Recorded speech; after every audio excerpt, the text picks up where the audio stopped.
On examine maintenant le deuxième cas de figure, celui des doubles liaisons carbone-carbone. La molécule de but de N peut être sous cette première forme ou sous celle-ci. Dans le cas de gauche, c'est du 2E but de N, c'est-à-dire que la double liaison est de configuration E.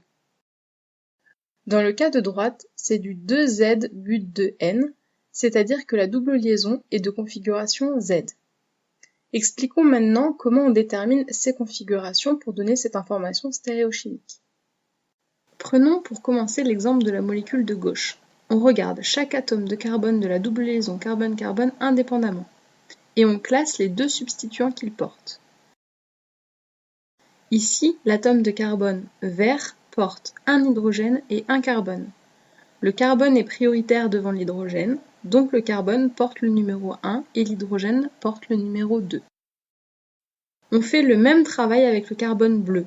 Il porte lui aussi un hydrogène et un carbone, on les numérote. On regarde ensuite la position relative des deux groupes numéro 1 par rapport à l'axe défini par la double liaison carbone-carbone.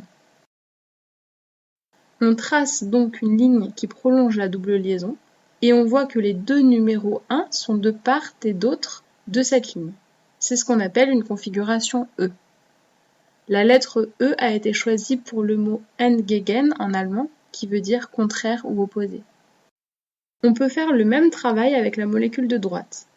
On différencie les deux carbones, on numérote leurs substituants, numéro 1, numéro 2, on trace la ligne de séparation, on voit que les deux numéros 1 sont du même côté de cette ligne.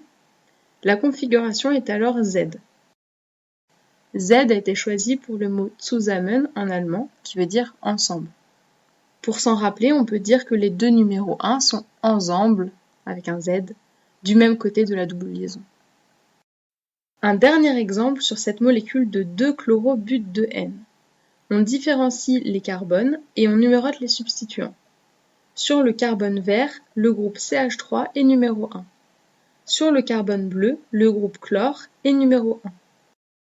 La configuration est donc Z. Ils sont ensemble. La nomenclature complète est 2Z 2-chloro-but de N. Nous venons de voir pas mal de nouveautés. Rendez-vous en TD pour mettre tout ça en pratique.